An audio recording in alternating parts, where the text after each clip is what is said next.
본 방송에서 제공하는 투자 정보는 투자 판단에 대한 조언입니다. 방송에서 제공하는 주식의 가치, 가격 상승 및 가격 하락에 대해서는 방송사에서 보장하지 않습니다.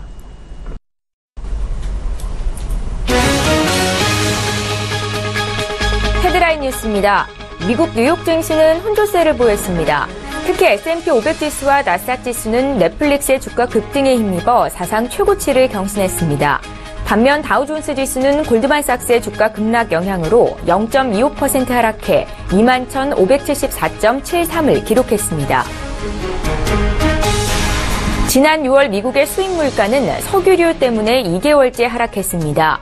미 노동부는 6월 수입 물가가 전월 대비 0.2% 내렸다고 발표했습니다. 다만 월스트리트저널 조사치 0.3% 하락보다는 덜 내렸습니다. 미국의 7월 주택 건축 업체들의 자신감은 확장세를 유지했지만 트럼프 대통령의 무역 정책 결과로 자재값이 오른 탓에 8개월 내 최저치로 떨어졌습니다. 전미주택건설업협회 웰스파고에 따르면 7월 주택시장 지수는 전월 66에서 64로 내렸습니다.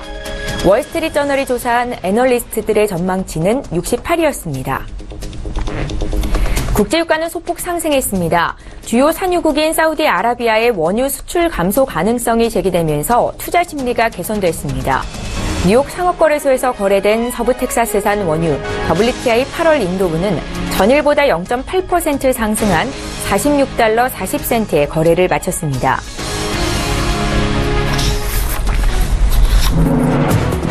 시청자 여러분 안녕하십니까. 출발 증시와이드 1부 시작합니다. 최현정입니다. 간밤 미국 뉴욕 증시에서 3대 지수는 흐름이 좀 엇갈렸습니다. S&P 500 지수와 나스닥 지수가 사상 최고치를 경신한 반면에 다우존스 지수는 0.25% 정도 조정을 받았는데요. 넷플릭스의 주가가 급등한 것이 S&P 500과 나스닥의 사상 최고치 경신을 이끌었다면 골드만삭스의 주가가 하락한 것은 다우존스 지수 하락에 또 영향을 줬습니다.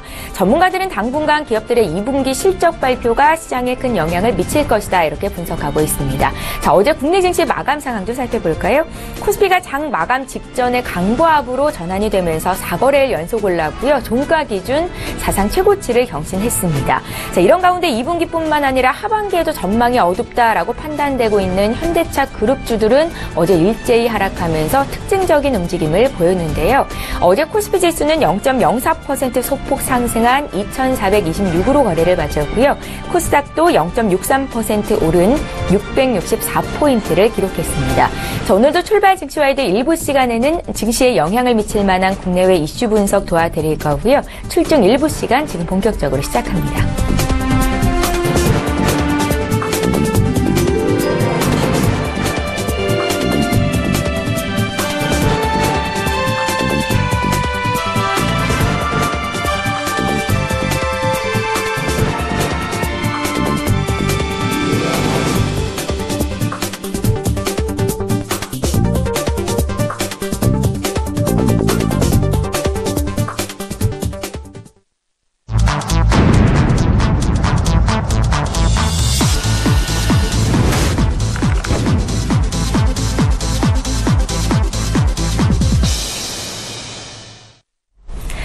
시장의 중심이 되는 이슈를 꼼꼼히 점검해 드리는 시간입니다. 글로벌 시시각각 오늘은 브레인코리아 인베스트의 신승용 대표와 함께합니다. 대표님 안녕하세요. 네, 안녕하십니까. 예, 반갑습니다. 첫 번째 이슈부터 보겠습니다. 지난주 옐런 의장의 의회 보고 이후로 통화 정책의 방향이 긴축 우려감에서 완화 지속에 대한 기대감으로 바뀌었고요. 또 글로벌 시장은 실적 중심으로 투자 심리가 전개되고 있다라고 보이는데요. 하지만 외국인들의 지난 국내장에서의 수급 상황을 살펴보면 이틀간 순매도로 대응하면서 실적 시즌 대 통화 정책에 대한 투자 심리가 좀 혼조세를 보이고 있다라는 생각이 들었습니다. 지금 이 상황 어떻게 보고 계십니까? 예, 지금 보고 계시는 그대로인 것 같은데요. 일단 우리 시장 내 외국인들의 수급, 일단 어제와 그제 이번 주 들어서면서 외국인들의 수급이 다소 좀 순매도 양상으로 변해가는 그런 모습들 나타나고 있다라는 부분 다들 이미 알고 계시다 생각을 하고 있습니다. 이런 상황들 속에서 한번 2주 전 상황으로 좀 돌아가게 된다라면 그때는 통화 기조의 변화 가능성, 소위 말하는 긴축에 대한 우려감, 금리 인상에 대한 우려감으로 실질적으로 경기 민감주의 다소간의 좀 보합권 양상, 하지만 은행권, 금리 인상에 대한 가장 큰 수혜주라고 할 수 있는 은행주들에 대한 강한 어떤 그 매수 양상들이 나타나는, 관심들이 확대되는 그런 모습이 나타났다라면, 지난주 후반이었죠. 옐런 의장의 의원 발언, 그 의회 발언 이후에 소위 말하는 인플레이션에 대한 다소간의 좀 부담감으로 인해서 금리 인상의 속도가 점진적으로 조금 좀 지연될 가능성이 있지 않겠냐는 그런 가능성의 대두. 이렇게 됨으로써 결국은 인플레이션에 대한 우려감은 미국만의 문제가 아니라 유로존에서도 문제가 될 가능성이 있다. 특히나 최근 어떤 그 긴축에 대한 테이퍼링에 대한 가능성을 계속해서 시사를 해왔었던 마리오 드라기 ECB 총재의 어떤 그 이야기들, 지난 6월 말이었습니다. 그 이후로 외국인들의 수급이 다소간 혼조 양상을 보여왔었던 것이 사실인데요.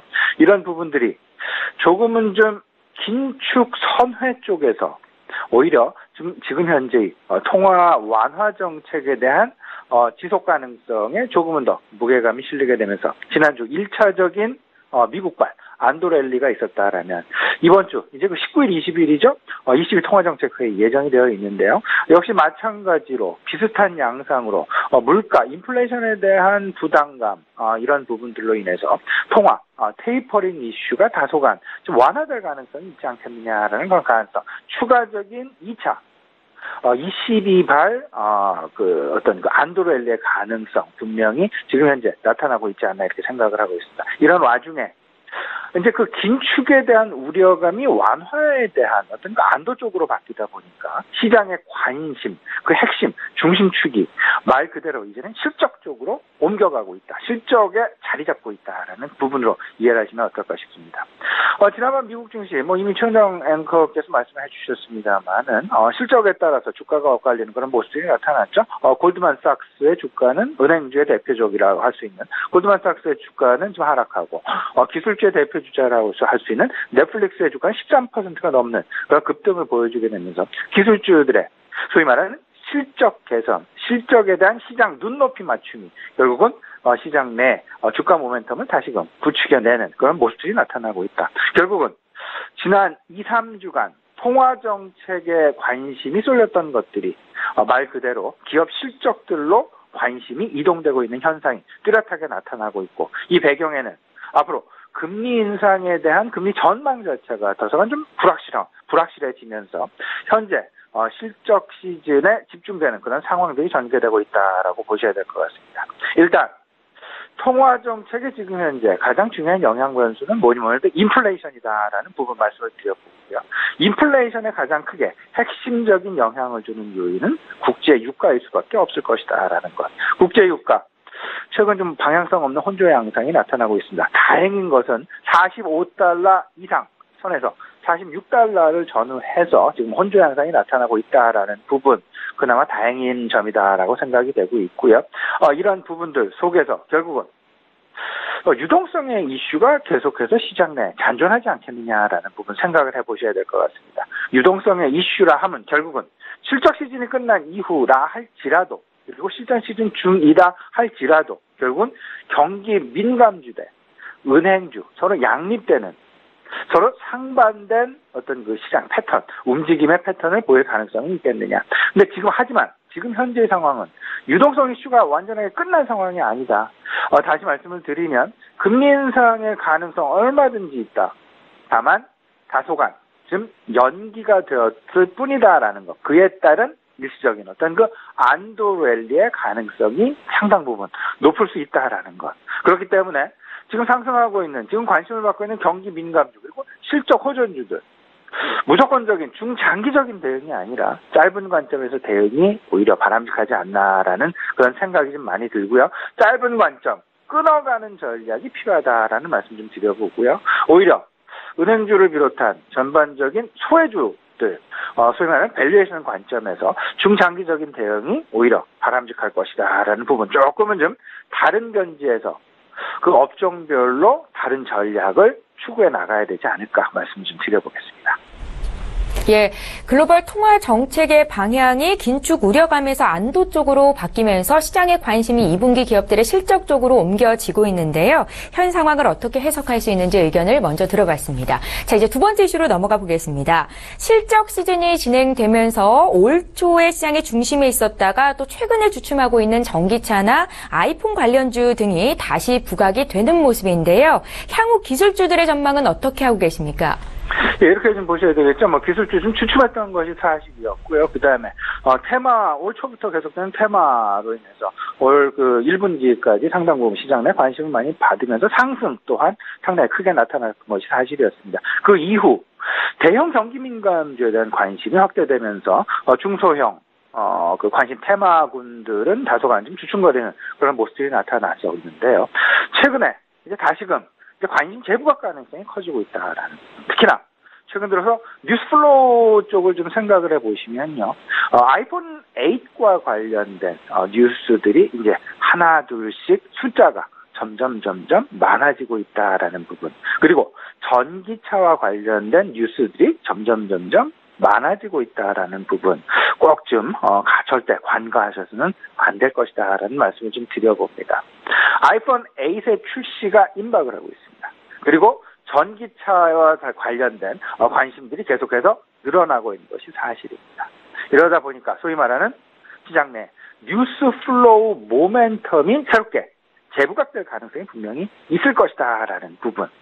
결국은 주식은 그리고 돈은 덜 오른 종목들 그리고 주춤거렸던 종목군들로 소위 말하는 주가 상승 모멘텀을 찾아서 재빠르게 움직이는 그런 특성을 가지고 있다라는 부분을 생각을 해본다라는 뉴스플로우 모멘텀을 절대 무시해서는 안 될 것이다. 간과해서는 안 될 것이다. 말씀을 드려봅니다. 아이폰 8과 관련해서 9월 출시 지금 예정이 되어 있다가 지금 이제 노이즈가 계속 나타나고 있죠. 9월 출시가 소위 말하는 기술적인 결함으로 인해서 한 달 정도 연기될 가능성이 있지 않겠느냐라는 의문이 지금 현재 제기되고 있는 그런 상황. 그런 상황들 속에서 아이폰 만들고 있는 제조사인 애플 컴퓨터 일단 공식적인 답변을 지금 하고 있지 않은 그런 상황이 되겠습니다. 이런 상황들을 생각을 해본다라면 결국 아이폰과 관련된 부분들 이제 출시 예정 좀 연기된다라는 쪽에 좀 무게 중심이 쏠리고 있는데요. 여기서 핵심 기술을 우리가 좀 따져봐야 되겠죠. OLED 분명히 시장 내 재차 관심 부각 가능성 높습니다. OLED 관련주 분명히 관심 영역권에 다시금 담아 넣으셔야 될 것 같고요. 바젤레스 스크린도 분명히 상당 부분 매우 중요한 핵심 기술일 것이다. 그리고 안면 인식 3D 센서와 스크린 지문 인식기. 결국은요. 총체적인 부분을 생각을 해본다면 생체 인식, 생체 보안과 관련된 것이다라는 부분. 생체 인식 관련주, 생체 보안 관련주에 대한 관심 재부각 가능성 분명히 염두해 두셔야 될 것 같습니다. 또 아울러서 전기차 좀 말씀을 드려보죠. 올해 글로벌 전기차 판매량이 연간 기준으로 첫 번째 100만 대를 돌파할 가능성 상당 부분 높아지고 있습니다. 이미 중국에서 전체 글로벌 시장의 40% 이상을 차지하면서 연간 기준으로 한 43만 대, 45만 대가량 판매가 될 것으로 이렇게 전망이 되고 있습니다. 미국과 유럽 기술 개발 경쟁이 치열하게 지금 나타나고 있고요. 매년 30% 이상의 전기차 고성장이 예상이 되고 있다라는 부분. 전기차 관련 부품주들 분명히 생각을 해봐야 되는데 여기서 핵심으로 떠오르는 것들이 있죠. 당연히 배터리. 전기차 배터리 관련주, 그 다음에 전기차의 구동장치, 구동 모터와 관련된 그런 관련주들 분명히 찾아내서 이 부분에 대한 관심, 확대 분명히 필요해 보인다. 지금 한창 성장하고 있는 판매량이 증가하고 있는 자동차, 특히나 완성차 쪽보다는 부품 쪽, 전기차 배터리와 구동장치, 그쪽에서 아마도 답을 좀 찾아 나가는 것이 바람직하지 않을까 이렇게 좀 생각을 하고 있습니다. 예, 향후 성장성이 높은 기술주에 대한 투자 의견보다 자세히 들어봤습니다. 자, 이제 마지막으로 오늘의 투자 조언을 들어볼 텐데요. 코스피가 종가 기준으로 나흘 연속 사상 최고치 경신이기는 한데 업종별로는 좀 희비가 엇갈리는 모습이고요. 어떻게 대응할까요, 대표님? 예, 이렇게 좀 보셔야 되겠죠. 지금 현재 코스피 시장의 상승, 그리고 코스닥 시장의 상승. 어찌 보면 이제 점점 코스닥 시장으로의 관심이 서서히 좀 이동하고 있는 그런 모습들이 조금씩 좀 나타나고 있다. 물론 이게 이렇습니다. 외국인들이 주춤거리는 상황과 외국인들이 본격적으로 우리 시장 내 진입을 하는 매수로 달려드는 그런 상황들과는 조금 다른다라는 부분. 지금 현재의 상황, 물론 지난방 글로벌 증시, 미국 증시의 어떤 그 기술주들의 강력한 상승이 나타나긴 했었습니다만은 여전히 22 유로존에서의 통화 정책에 대한 우려감, 소위 말하는 유동성 이슈가 외국인들로 하여금 관망 양상을 만들어내고 있다라는 부분, 이 부분에 대해서 우리가 절대 놓쳐서는 안 될 것 같고요. 그러다 보니까 전환점, 소위 말하는 이제 그 관점의 변화가 서서히 나타나고 있다라는 그런 생각입니다. 외국인 중심의 시장에서 기관 중심의 시장으로 어제와 그저께 시장 크게 나타났었고요. 이에 따라서 오히려 코스피 시장 시총 대형주들보다는 중형주들에 대한 그 주가 상승이 더 크게 나타났다. 그리고 코스닥 시장의 상대적인 강세가 오히려 나타나고 있다라는 부분들. 기관 장세에 오히려 상당히 긍정적인 그런 모습들이 나타나고 있다라는 부분. 여기에 IT 중심 시장에서 난 IT, 기술주가 아닌 기타 종목군들로 그 관심이 확산되어 가고 있다라는 부분들. 그러면 그 배경에는 뭐가 있을까 따져본다면 결국은 밸류에이션이다라는 생각입니다. 그리고 주가 차원에서 덜 오른 종목 찾기가 활발하게 진행이 되고 있다. 그렇다면 결론적으로 이렇게 보여집니다. 소외 업종에서 결국은 주식 쇼핑을 해야 된다라는 그런 생각을 좀 가져봅니다. 소외 업종 내에서 주식 관련된 주식 쇼핑, 이제 주식 쇼핑 시즌이 점차 도래하고 있다라는 부분. 유동성과 관련된 다소간의 좀 안도 랠리가 당분간 좀 진행이 된다라면 그 속에서 덜 오른 종목 찾기 활발히 진행되지 않겠느냐. 결국 정책적인 리스크 관련된 부분 그리고 대내외적인 리스크 관련된 부분이 있겠는데요. 정책적인 부분, 좀 이 부분은 조금은 좀 보수적인 관점이 여전히 보수적인 관점이 필요하지 않나 생각이 듭니다. 통신업종, 유틸리티, 한전을 비롯한 원자력, 그리고 미세먼지 관련된 부분들, 그리고 유통과 관련돼서 최저 임금 인상과 관련돼서 대형 유통, 그 다음에 편의점 주식들, 조금은 좀 보수적인 견지, 여전히 필요해 보이지 않나 생각이 되고요. G2 관련된 통상 리스크, 중국발 화장품, 그리고 자동차, 한미 FTA와 관련된, 제협상과 관련돼서요. 근데 여기서 또 이런 생각을 해야 되겠죠. 중국발 사드 피해 관련주는 앞으로의 개선 가능성이 높지, 앞으로 더 힘들어질 그럴 가능성은 조금 좀 제한적이지 않겠냐 생각이 되고요. 반대로 미국발 G1, 미국발로 찾아오는 한미 통상 관련된 리스크 부분은 기대감보다는 좀 개선될 여지보다는 악화될 여지가 크지 않겠느냐. 소위 말하는 흐름, 추세를 좀 타봐야 될 것 같은데요. 중국발 사드 피해는 개선의 가능성, 기대감의 가능성. 하지만 미국발 한미 FTA 제협상 관련된 통상 관련된 부분들은 조금 좀 부담의 가능성이 더욱더 커지지 않겠느냐라는 부분. 개선 가능성과 부담 가능성. 이 부분을 놓고 그렇다면 좀 마음 편하게 대응을 해야 될 종목군들을 찾아봐야 될 것 같은데요. 소외주 주 중에서도요. 특히나 중국 사드 이제 2분기 실적 발표가 최악의 국면이다라는 생각이 많이 들고요. 더 이상 실적이 과연 나빠질 수 있겠느냐, 오히려 개선의 여지가 클 것이다라는 그런 가능성, 그런 기대감 가져봐도 충분하지 않을까 이런 생각 가져보고요. 결국 저평가, 턴어라운드에 대한 가능성, 이 부분 중국 관련된 면세점주도 그렇고요. 사드 관련 피해주들, 소위 말하는 엔터테인먼트도 그렇고요. 그다음에 여행과 관련된 종목군들도 마찬가지, 화장품주도 마찬가지. 이런 부분들에서 최근 중국의 어떤 그 경제 성장률에 대한 그 기대감, 그리고 자신감, 6.9%로 어제 발표가 났었죠. 이런 부분들로 결국 채워지게 되면서 신흥국에 대한 경기 성장, 기대감, 중국 중심으로 다시금 나타나고 있다라는 것 생각을 해본다라면 중국, 물론 사드 관련 피해가 있긴 하지만 최악의 국면은 지나가고 있다라는 그런 부분들로 보면서 주식 관련 오히려 상승 기대감이 작용할 수 있다라는 부분 생각을 해주셨으면 좋겠고요. 지금 현재 글로벌 유동성의 혼란 장세가 여전히 지속되고 있습니다. 그러다 보니까 외국인들의 매수, 매도 명확한 방향성이 나타나고 있지 않은 그런 상황.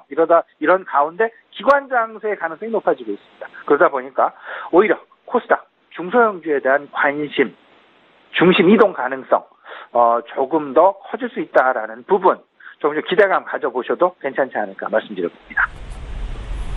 예, 가는 종목만 계속 가는 장보다는 지금은 그간 시장에서 소외됐던 업종에 대한 덜 오른 종목 찾기가 활발히 진행이 될 것이다 이렇게 말씀을 하셨는데요. 개인 투자자들에게 희소식이 될 수 있었으면 좋겠고요. 금요일 이 시간에 또 한 번 투자 의견 듣는 시간 갖겠습니다. 브레인코리아 인베스트의 신승용 대표 함께했습니다. 고맙습니다. 네, 감사합니다.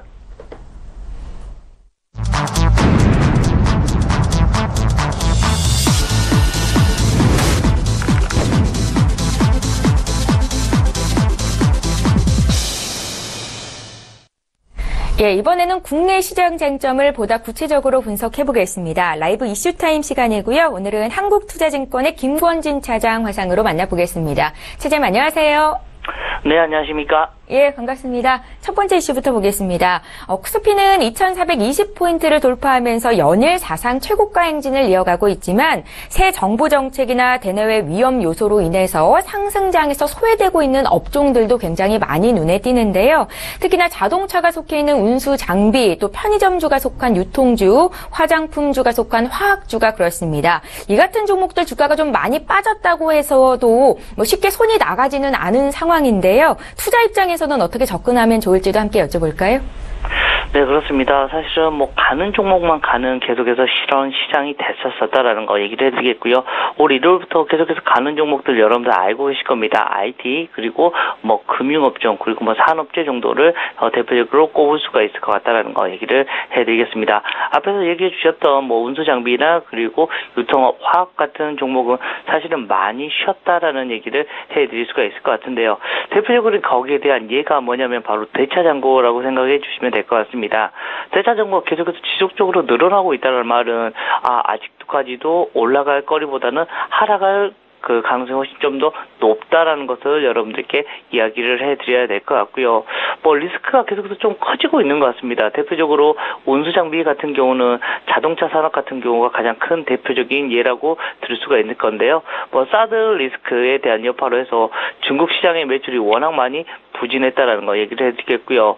그리고 일본과 그리고 유럽 간의 FTA 그리고 한미 FTA 재협상 등이 가장 먼저 조금 화두로 지금 떠오르고 있다라는 거, 불확실성이 계속해서 이어지고 있다라는 거 얘기를 해드리겠습니다. 물론 자동차 업종에 대한 그나마 업황은 조금씩 개선되려고 하는 모습은 나옵니다. 그렇지만 파업이나 여러 가지 또 대내적인 이런 불확실성도 다시 한번 좀 부각이 되고 있는 모습이다라는 거 얘기를 해드리겠고요.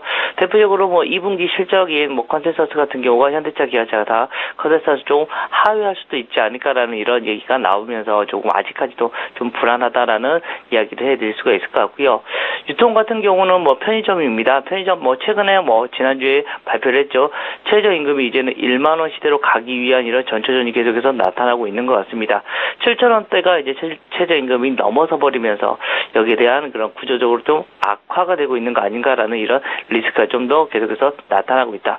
또 가장 큰 화장품 같은 경우도 가장 큰 이슈는 뭐였습니까? 결국은 사드 이슈였다라는 거.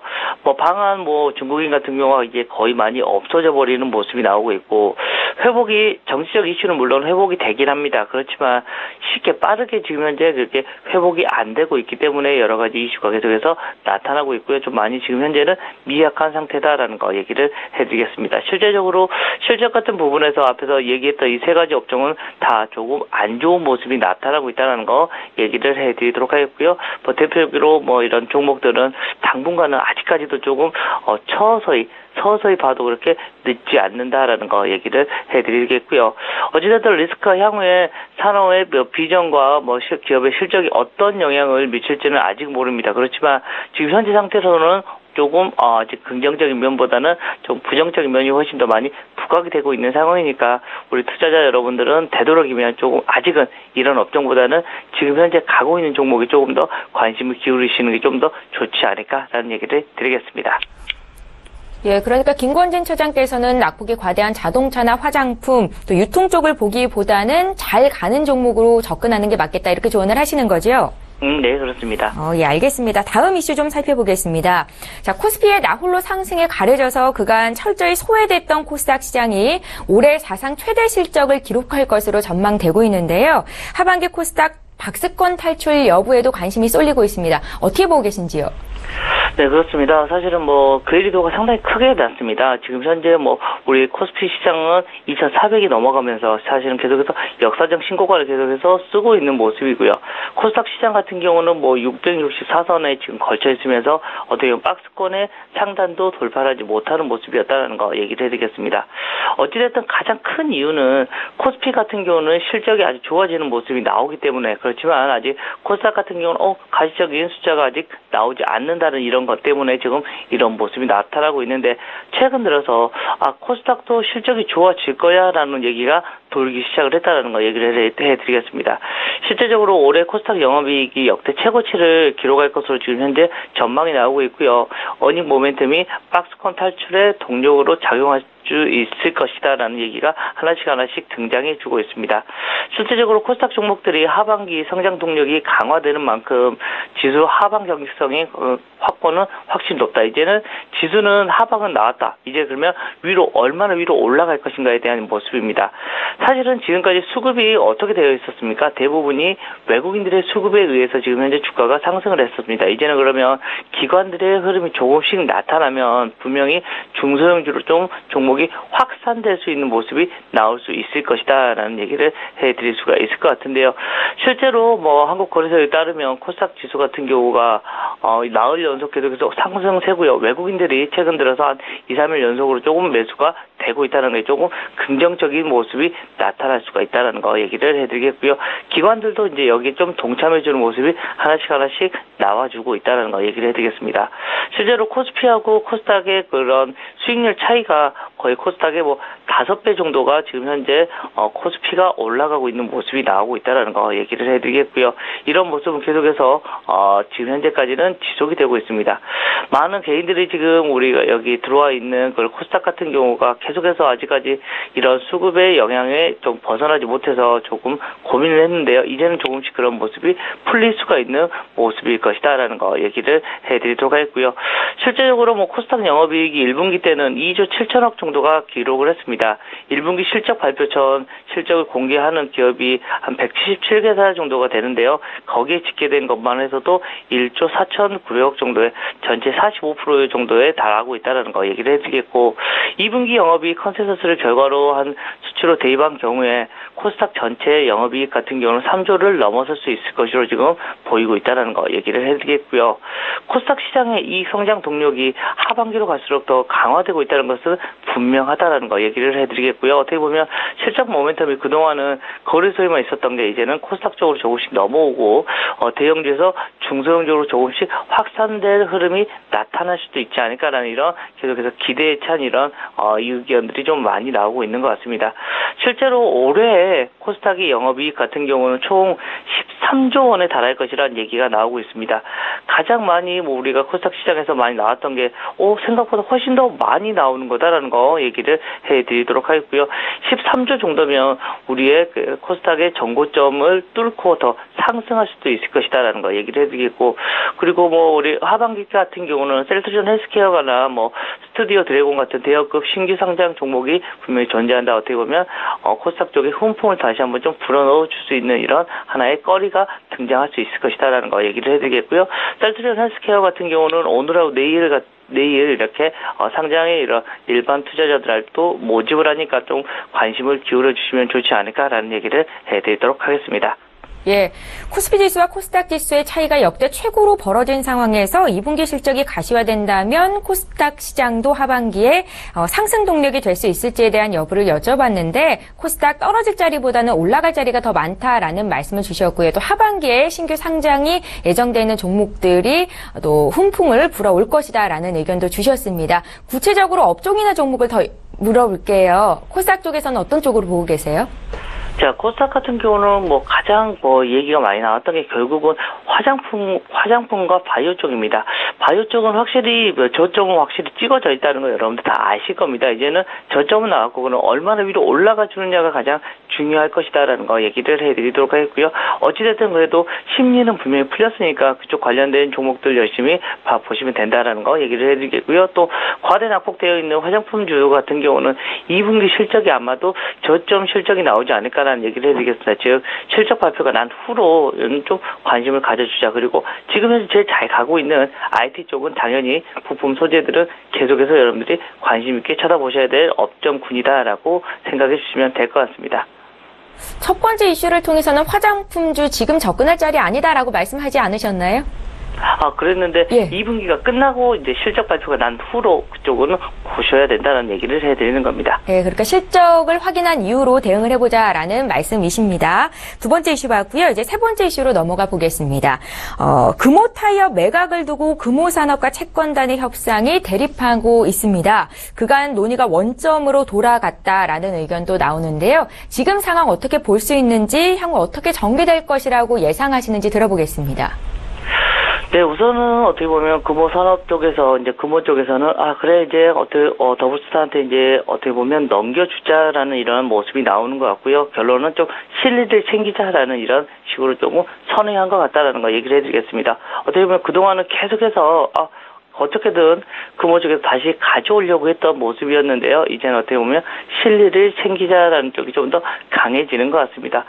실질적으로 18일 어제 같은 경우에 금호산업 사표권에 관련된 이야기가 나왔습니다. 실제적으로 독점 사용 기간을 12년 6개월 정도 보장을 하고 사용료율을 한 0.5%로 얘기를 하는 이런 수정안이 얘기가 나왔습니다. 이런 것에 대해서 채권단 쪽에서 어떻게 보면 이렇게 제시를 한 거니까 거의 이것은 되는 과정이다라는 거 얘기를 해드립니다. 근데 물론 그거는 있습니다. 사용료율을 0.5%로 지금 올렸는데 실제적으로는 거기 더블스타 쪽에서는 아니다, 우리 그렇게 많이 못 줘라는 얘기가 나왔었던 거고요.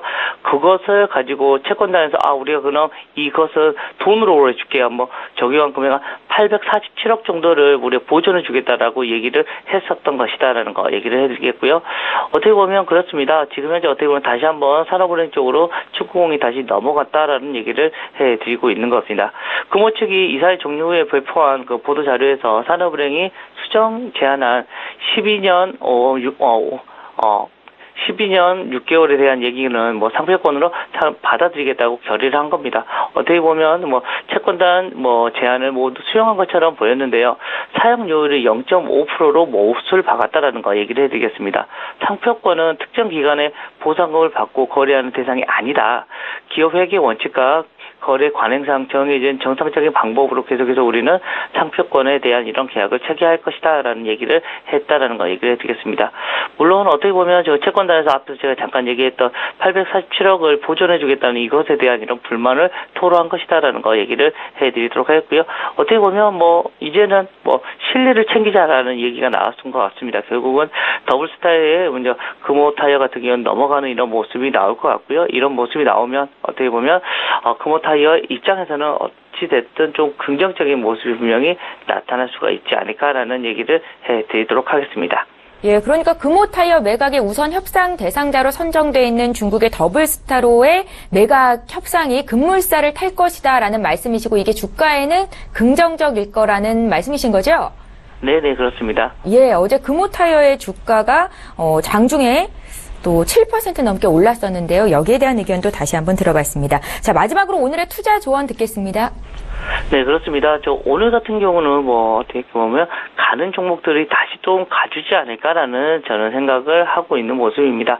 순환매가 계속해서 되고 있는데 가는 종목들에서 계속해서 순환매가 되는 겁니다. 어떻게 보면 좀 중장기적으로 볼 것인가 아니면 단기적으로 볼 것인가에 대한 얘기인데요. 결국은 단기적으로 봤을 때는 가는 종목들이 계속해서 가고 있는 시장입니다. 우선 이제 좀 소외되었던 종목들이 가기 위해서는 그 종목들의 시장 거래가 좀 먼저 터진 다음에 주가가 올라갔다. 물론 그때 되면 분명히 거기에 관한 이런 종목들에게 코멘트가 나오기 시작할 거고요. 그때 보셔도 늦지 않습니다. 미리 가서 기다리면 좀 많이 힘들 것이다. 오히려 지금 현재 계속해서 움직이고 있는 종목들 안에서만 계속해서 여러분들도 같이 움직여주면 좋을 것 같다는 거 얘기를 해드리겠고요. 좀 중요한 게 외국인들의 코스닥 매매가 지금 이틀 연속으로 좀 계속해서 들어오고 있는 모습이었습니다. 이건 좀 여러분들이 긍정적으로 보실 필요가 있고요.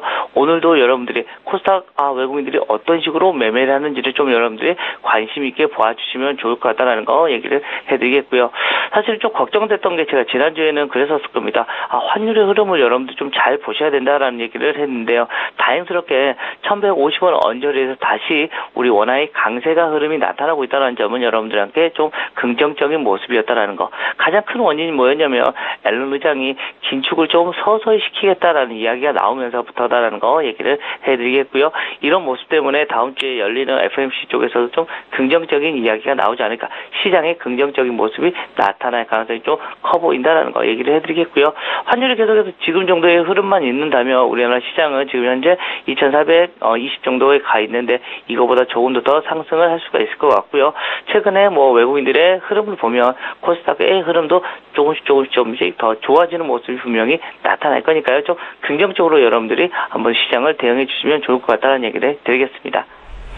예, 경제 이슈 분석하고 투자 조언까지 들어봤습니다. 한국투자증권의 김권진 차장과 함께했습니다. 잘 들었습니다. 네, 감사합니다. 예, 출발 증시와이드 1부 시간 여기서 마칩니다. 잠시 뒤 2부 시간에는 시청자 여러분들의 종목을 상담해드리는 시간이 있는데요. 유료 문자 번호인 샵 0082번으로 지금 문자 참여하시면 되겠습니다. 저희는 잠시 뒤 2부 시간으로 다시 오겠습니다. 고맙습니다.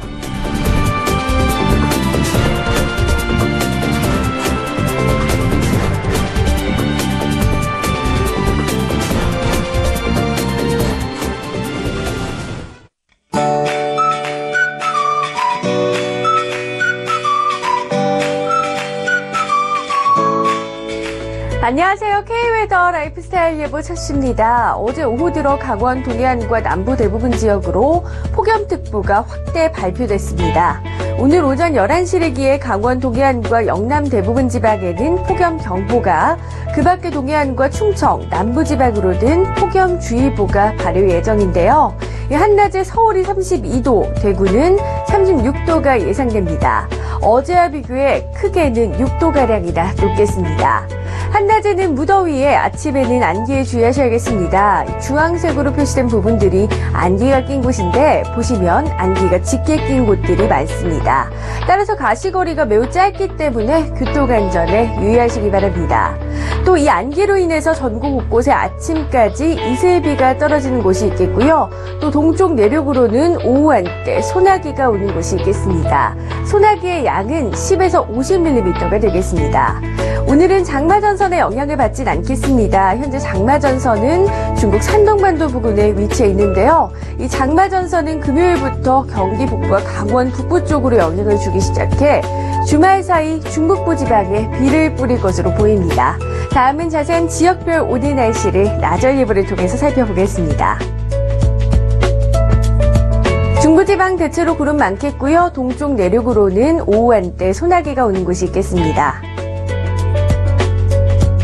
동해안 지방도 폭염이 이어집니다. 한낮에 속초 33도, 강릉은 34도까지 오르겠습니다. 영남 내륙을 중심으로 오후에 소나기가 오겠고 한낮에 대구 36도로 무척이나 덥겠습니다.